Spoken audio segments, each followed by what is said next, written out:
అయితే చాలు ఆ గ్రామంలో కమ్మటి పూల వాసన వస్తుంటుంది. లిల్లీ పూలతో పాటు బంతి, చామంతి, గులాబీ, మల్లె వంటి రకాల పూలు దర్శనమిస్తాయి. ఇతర పంటలతో పోల్చితే పూల సాగు లాభసాటిగా ఉండటంతో ఇక్కడి రైతులు అనాదిగా పూల సాగు చేపడుతున్నారు. వచ్చిన దిగుబడుల్ని స్థానికంగానే అమ్ముకుంటూ మంచి లాభాలను ఆర్జిస్తున్నారు. ఇంతకీ పూలు సాగు చేసే గ్రామం తెలియాలంటే ఈ స్టోరీ చూడాల్సిందే.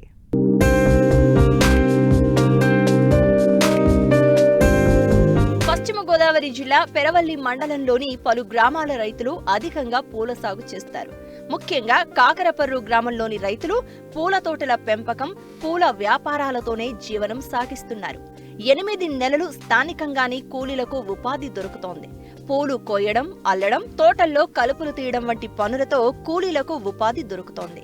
నీటి వసతి ఉన్నవారు ఉన్న అరెకరా, ఎకరా, 2 ఎకరాలలో మల్లె, కనకాంబరం, బంతి, చామంతి, లిల్లీ, గులాబీ లాంటి తదితర రకాల పూలు సాగు చేసి ఉపాధి పొందుతున్నారు.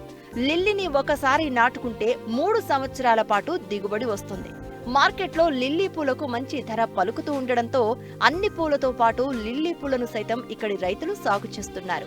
మేము బంతి, గులాబీ, కనకాంబరం, మల్లి, లిల్లీ ఈ ఊర్లో అన్ని వెరైటీలు మొత్తం మీద ఈ ఈస్ట్ వెస్ట్ గోదావరి జిల్లాల్లోనే కాకరపర్రులో నెంబర్ 1 పూలు పండిస్తారు సార్ మా ఊరు రైతులందరూ కూడాను. అందరూ ఫ్లవర్ డెకరేషన్ చేసేటటువంటి వ్యక్తులు ఉన్నారు. మంచి ఫ్లవర్ మార్కెట్ ఉంది. మంచి అనుకూలంగా మంచి క్వాలిటీ సరుకు, ఫ్రెష్ సరుకు దొరుకుతుందండి, నిలవ సరుకు కాకుండా. బంతి, కనకాంబరం, లిల్లీ, మల్లి, కాగడాలు మొత్తం అన్నీ కూడా ఫ్లవర్ అన్ని ఫ్లవర్లో కూడా ఈ ఊళ్ళో సాగు అవుతున్నాయండి. అన్ని పూలు కూడా. మేము కూడా దుక్కు మీద ఎరువులు వేస్తాం, డిఏపి వేస్తాం. తర్వాత నీటి మీద బంతి మొక్కలు నాటడం జరుగుద్దండి. గులాబీ మొక్కలు అయితే మామూలుగా కవర్లో తీసి వేస్తారండి. మల్లినారు కూడా రామేశ్వరం నుంచి తీసుకొచ్చి మల్లినారు పాతుకుంటారండి. కాకడాలు అయితే కడుపులంక నర్సరీల నుంచి తీసుకొచ్చి పాతుకుంటారు. ఈ కనకాంబరం నారు వచ్చేసి రాజమండ్రి, మోరంపూడి ఈ ఏరియాలో బాగా దొరుకుద్దండి. దాన్ని కూడా అన్ని కాలాల్లోనూ సాగు చేయొచ్చండి. బంతి సాగు చేయొచ్చు, కనకాంబరం అన్ని కాలాల్లోనూ సాగు చేయొచ్చండి. ఒక చామంతి వచ్చేసి ఒక అక్టోబర్, నవంబరు ఇక్కడ బాగా పోతాయండి. అది సెప్టెంబరు, ఆగస్టు నెలల్లో నాటితే అక్టోబర్, నవంబర్లో పూలు వస్తాయండి. అంటే మళ్ళీ మార్చి, ఫిబ్రవరిలో ఇక్కడ పూలు, చామంతి పూలు అయితే రావండి. బంతి పూలు అయితే సంవత్సరం పొడిగిన సాగు చేస్తాకి అనుకూలంగా ఉంటుందండి. రేటు ప్రస్తుతానికి వచ్చి 40 రూపాయలు ఉందండి. ప్రస్తుతానికి ఎకరానికి ఒక 30,000 అవుతుందండి. ఎకరానికి ఒక 30,000 అవుతుందండి సాగుకి వచ్చి, కౌలు కాకుండా.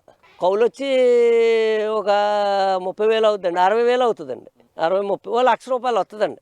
అన్ని అనుకూలింతే, ప్రకృతి అనుకూలింతే. పొలం లేని రైతులు తోటి రైతుల పొలాలను కౌలుకు తీసుకుని మరీ పూల సాగు చేస్తూ ఉంటారు. అయితే స్థానికంగా మార్కెట్ ఏర్పాటు చేస్తే రవాణా ఖర్చులు మిగులుతాయి అంటున్నారు రైతులు. శుభముహూర్తాలు, పండుగల సమయంలో రెట్టింపు ఆదాయం పొందుతారు. బంతుడు వ్యవసాయం, రకం వ్యవసాయం చేస్తానండి. 2 నెలలకు పంటకు వస్తుంది. మాకు నారు తీసుకొచ్చింది కూడా గంగరాజు గారు అనేది మా కడుపులంక నుంచి తీసుకొస్తారండి. అతను నారు మాకు ఎప్పుడు కావాలితే అప్పుడు అతను తీసి పెడతారు, మేము వేసుకుంటాం. బంతోడు అండి, గులాబీ, లిల్లీ మొక్క వేసిన ఒక 6 నెలలకి కానీ చేతికి రాదండి. బంతోడితో 2 నెలలు పడుతుందండి. గులాబీ వస్తే అది గులాబీ కూడా 5-6 నెలలు పడుతుందండి. నారు వచ్చి మొక్క వచ్చి ₹3 అంత పడుతుందండి. దాని పెట్టుబడి కూడా ఎక్కువగానే అవుతుందండి. మీకు 3,000 6 ఎకరానికి అవుతే మీకు 3,000 మొక్క ఎక్కిద్దండి. లిల్లీ వస్తే మీకు మొక్క వేసిన ఒక 5-6 నెలలు వస్తుందండి. గులాబీ కూడా సేమ్ అంతేనండి. సేవంతి వేస్తామండి. సేవంతి కూడా మన వర్షాలకు దెబ్బతిన్నాయండి. అవి కూడా మాకు 4 నెలలకి కానీ సేవంతికి కూడా అవకాశం రాదండి. ఒక 4 నెలలు పడుతుందండి చేతికి వచ్చేటప్పుడు. దుక్కు దున్నగానికి కొద్ది గాడి కట్ట ఎక్కేసినండి, కొద్ది మొక్క వేస్తాం. దాన్ని బట్టి కొద్ది జాగ్రత్తలు, దానికి మెట్ట సాగు గట్ట లేకుండా ఎరువులు, కాఫర్ అండి అటువంటివి ఏం కొడుతూ ఉంటాం ఉండదు. కలుపులను కూలీలు వస్తారండి. ఇంకా కూలీలు తీసుకుని ఒక అవకాశం ఉంటే కలుపు మంది కుట్టుకుంటామండి, లేదంటే కలుపు తీసుకుంటామండి. ప్రస్తుతం మాటతో బాగానే ఉన్నాయి. మళ్ళీ సీజన్ ఏం కాదు కానీ పిల్లల సీజన్ వస్తే కొద్దిగా మనకి అనుకూలంగా ఉంటాయి. పిల్లల సీజన్ లేకపోతే అలా కూడా మార్కెట్కి కూడా ఏం అలవండి. ఇంకా ₹30 బంతి ₹40 అమ్ముతారండి. సీజన్ అంటే కొద్దిగా 70-60 అమ్ముతారండి. లేదా ఇప్పుడు మన గులాబీలు ఉంటే ₹10 ₹20 అండి.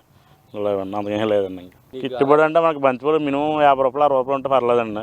బంతితోడు లిల్లీ పూలు, గులాబీ పూలు అంటారా ₹30 ఉంటే పర్లేదండి. లిల్లీ పూలు కూడా 70-80 అమ్మితే మనకి రైతుకి పర్లేదండి. వస్తుందండి. అరెకరానికి దగ్గర 30,000 ఖర్చు అవుద్దండి. నారుకి ప్రత్యేకంగా మీకు 15,000-12,000 అవుద్దండి. ఈ దుక్కులకి ప్రస్తుతానికి చేతికి వచ్చేప్పుడు 30,000 అలా అవుద్దండి. అంతే. నెల 15 రోజులు అండి. 2 నెలలకు పంట వస్తుందండి. నెల 15 రోజులు వస్తుందండి. తర్వాత తీసేసుకుంటాం, మళ్ళీ ఏదైనా వేసుకుంటామండి. ఈ ఆదాయం అంటే మన రేట్లో పడిందానికి పర్లేదండి, రైతులో పడకపోతే చెప్పలేము అదండి. ఆ ఎకరానికి 40,000 50,000 వస్తుందండి.